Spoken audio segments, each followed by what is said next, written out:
Hello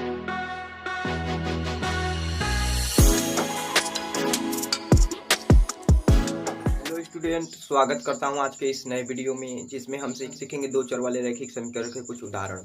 पिछले video में हमने आपको उदाहरण समझाया था और बताया था कि कब निकाय संगत होता है, कब असंगत होता है और किसका हल होता है, किसका हल नहीं होता है। तो मैंने कंसेप्ट भी बताया था और उस पर 3 उदाहरण भी करवाया था। तो आज की इस वीडियो में उसी पर आधारित कुछ और क्वेश्चन को हम सॉल्व करेंगे।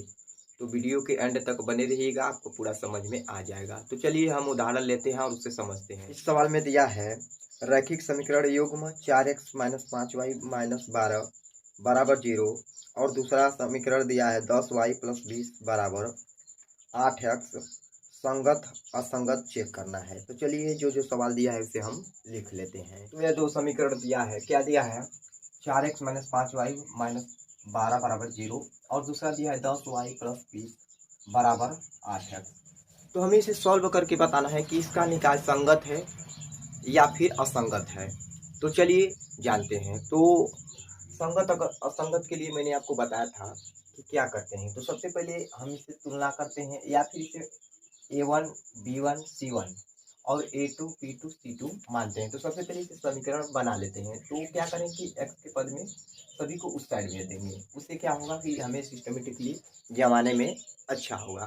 तो हम इसे कर लेते हैं। तो क्या लिखेंगे, इसे यहाँ पर लिखेंगे 8x माइनस 10y माइनस 20 बराबर 0। तो इतना हमने लिख लिया। तो अब ये क्या हो गया, इसे हम मान लेंगे A2। तो मानेंगे, लिखेंगे A2 बराबर 8 है, B2 बराबर ये कितना दिया है 10, वो भी माइनस का, और उसके बाद C2 बराबर -20 है। A1 बराबर कितना दिया है, A1 बराबर 4 है, A2 बराबर B1 बराबर -5 है और C1 बराबर है कितना दिया है -12 है। तो इतना जब आ गया तो अब हम क्या करते हैं, चेक करते हैं। तो A1 अपन A2 निकाल लेते हैं। तो लिखेंगे A1 अपन A2 बराबर A1 का मान कितना हमने निकाला 4 है, A2 का मान कितना है, A2 का मान 8 है। तो बटे में 8 करेंगे तो 4 1 कम 4, 4 दूने के 8 कितना होगा 1/2 होगा। अब B1 अपन B2 निकाल लेते हैं। तो B1 अपन B2 बराबर B1 का मान कितना है, इसमें -5 है, B2 का मान कितना दिया है -10 दिया है। तो 5 कम 5, 5 दूना के 10, 1/2 आएगा इसका भी मान। अब हम क्या करते हैं, देख लेते हैं कि A1 अपन A2 बराबर है B1 अपन B2 के, क्योंकि इसका भी मान 1/2 है, इसका भी मान 1/2 है। तो अब हम चेक करेंगे C1 अपन C2। तो C1 अपन C2 भी चेक कर लेते हैं। तो यहाँ पर लिखेंगे C1 अपन C2 बराबर C1 का मान इसमें कितना दिया है -12, C2 का मान कितना दिया है -20। तो ये कितना है 12/के, तो माइनस काट देंगे तो ये हो जाएगा 12/20। तो हम देख रहे हैं कि A1 अपन A2 बराबर है B1 अपन B2, बट बराबर नहीं है C1 अपन C2 के। क्यों? क्योंकि 12/20 आ गया। तो अब यहाँ पर हम क्या लिखेंगे, चूंकि को इसलिए दिखाते हैं, लिखेंगे चूंकि A1 अपन A2 बराबर है B1 अपन B2 के, बराबर नहीं है C1 अपन C2 के, इसलिए ये क्या है, असंगत होगा। क्यों असंगत होगा? क्योंकि ये समांतर है। इसका मतलब क्या होता है दोस्तों कि अगर A1 अपन A2 बराबर है B1 अपन B2 के, बट बराबर नहीं है C1 अपन C2 के, तो रेखा क्या होती है, समांतर हो जाती है। तो समांतर होने का मतलब क्या है दोस्तों, जैसे ये दोनों रेखा इस तरह हो जाती है, ये दोनों आपस में काटती नहीं है, तो इसका कोई हल नहीं होता है। तो जिसका कोई हल नहीं होता है तो वो असंगत होता है। तो यहाँ लिख देंगे असंगत है, यही लिख देंगे बस। तो इसी तरह आपको चेक करना था। तो चलिए दूसरा सवाल की ओर बढ़ते हैं। उदाहरण 13 में दिया है, क्या दिया है रेखाएं 2x + ky बराबर 1 और 3x - 5y बराबर 7 के लिए 7 के अद्वितीय हल है। तो k का मान ज्ञात कीजिए। तो चलिए सवाल को हम लिख लें। तो हमने सवाल को लिख दिया है। इसमें क्या दिया है दिया है 2x प्लस के वाई बराबर 1 और 3x माइनस 5y बराबर 7 का अद्वितीय हल है। अद्वितीय हल का मतलब क्या हो जाता है, क्या होता है कि इसका एक हल है। एक हल का मतलब मैंने बताया था, इसका कंडीशन क्या होता है। तो बेसिकली इसमें क्या पूछा है, के का मान पूछा है, तो हम के का मान निकाल लेते हैं। तो अद्वितीय हल का मतलब मैं आपको बता दूं कि इसका मतलब होता है कि एक हल होता है। तो इसका मतलब रेखा प्रतिच्छेदित करती है। तो इसका मैंने आपको बताया था कि कैसे चेक करते हैं। तो अगर इसको चेक करते हैं A1 अपान A2 बराबर नहीं होता है B1 अपान B2 के, तो यही कंडीशन लगा करके हम के का मान निकाल लेंगे। तो चलिए निकाल लेते हैं। तो सबसे पहले क्या करेंगे, इसे हम 1 को इस साइड लिया देंगे। तो क्या लिखेंगे, आप लिखेंगे 2x प्लस के वाई माइनस 1 बराबर 0, इसे लिख लेंगे। इसी प्रकार इसको भी लिख लेंगे, क्या लिखेंगे 3x माइनस 5y माइनस 7 बराबर 0, इस तरह लिख लेंगे। अब A1 B1 C1 का मान निकालेंगे, A2 B2 C2 का मान निकाल लेंगे। तो चलिए हम निकाल लेते हैं। तो यहाँ पे लिखेंगे A1 बराबर 2 B1 बराबर कितना है, के है, C1 बराबर -1 है। अब इसके बराबर इसमें निकालेंगे A2 बराबर 3 B2 बराबर -5 C2 बराबर -7 है। अब इससे तुलना करेंगे। तो हमने A2 का मान निकाल लिया, B2 का मान निकाल लिया, C2 का मान निकाल लिया और A1 B1 C1 का भी मान निकाल लिया। तो अब हम क्या करेंगे, अब इसी फार्मूले पर रख देंगे। तो रख देते हैं यहाँ पर हम। तो क्या रखेंगे, A1 का मान कितना दिया है 2 है, A2 का मान कितना दिया है 3 है, बराबर नहीं है किसके, B1 का मान के है और B2 का मान कितना दिया है -5। तो इतना हमने लिख लिया। तो अब क्या करेंगे, पक्षांतर करेंगे या फिर क्या करेंगे, 3 में गुना कर देंगे। तो इसका इसमें हम गुना कर देंगे। तो के को इस साइड लिया देंगे, जिससे क्या होगा, सिंपली हो जाता है आराम से।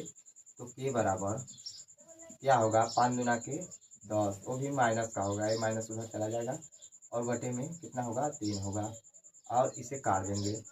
तो इसका कहने का क्या अर्थ है दोस्तों, बराबर अगर -10/3 हटा देंगे तो सभी वास्तविक मानों के लिए अद्वितीय हल होगा, सिवाय इस जो मान आया है के का, इसे हटा देंगे तो यही कहने का अर्थ है। तो हमें के का मान निकाला था बेसिकली। तो हमने ये भी बता दिया कि अगर -10/3 हटा देते हैं तो उसके बाद सभी मानों के लिए इसका अद्वितीय हल होगा, यानी इसका हल निकल पाएगा। तो उम्मीद करता हूँ आप लोगों को ये भी क्वेश्चन समझ में आया होगा।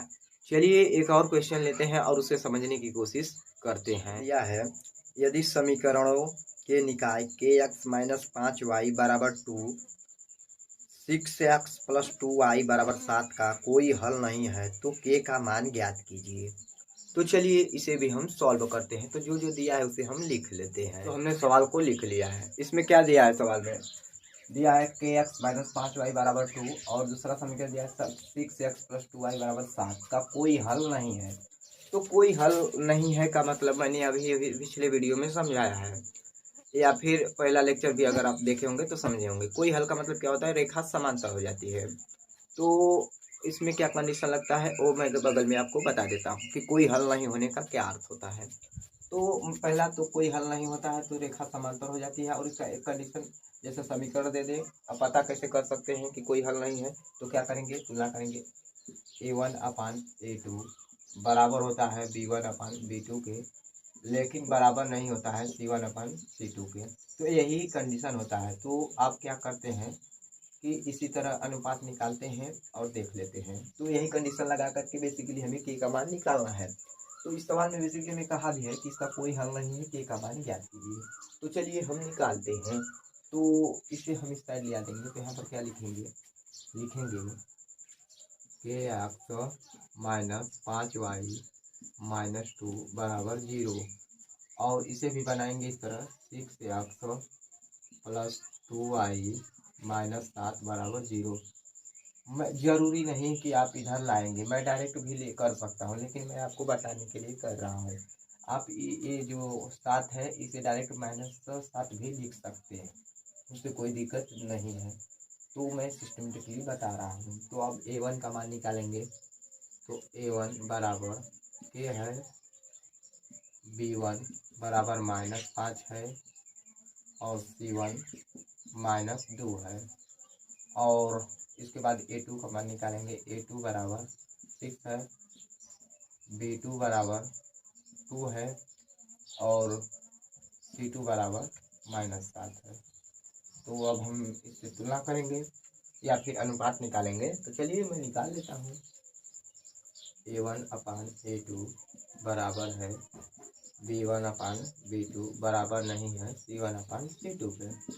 तो A1 का मान कितना दिया है, K है। A2 का मान कितना दिया है, A2 का मान 6 है बराबर B1 का मान -5 है। B2 का मान कितना दिया है, 2 दिया है बराबर है C1 का मान कितना दिया है, -2। C2 का मान -7 है। तो ये बराबर नहीं है क्योंकि ये कंडीशन लगता है। तो हमें बेसिकली K का मान निकालना है। तो क्या करेंगे, ये दोनों को उठा लेंगे तो K का मान निकल जाएगा। तो नीचे लिखेंगे, क्या लिखेंगे, K/6 बराबर -5/2। तो इसे दो तरह से कर सकते हैं। ऐसे 2 × 2 3 × 6। तो क्या करेंगे, 3 का इसमें गुना कर देंगे। तो K बराबर कितना आएगा, 5 × 15 -15 आएगा। तो हमें K का मान कितना प्राप्त हुआ, -15। क्योंकि हमें यही निकालना था K का मान, तो हमने K का मान निकाल दिया। तो अगर आप जानना चाहते हैं कि K का मान -15 सही है या फिर गलत है तो यहाँ पर रख सकते हैं। तो चलिए मैं रख के आपको बता देता हूँ। तो यहाँ पर रखेंगे -15/6 बराबर -5/2। तो इसे कैसे करेंगे, ये 2 × 6 हो जाएगा और 3 × 5 = 15। तो -5/2 आ गया। इधर भी -5/2 है। तो यही से चेक करना था। तो बेसिकली इसी तरह आपको सवाल सॉल्व करना था। तो कुछ लिखने का पैटर्न है तो मैं नहीं लिख रहा हूँ, आप अपने से लिख सकते हैं, उससे कोई दिक्कत नहीं है। तो उम्मीद करता हूँ आप लोगों को जितना मैंने उदाहरण कराया आपको समझ में आया होगा। अगर फिर भी कुछ भी डाउट होता है तो आप कमेंट बॉक्स में ज़रूर बताइएगा।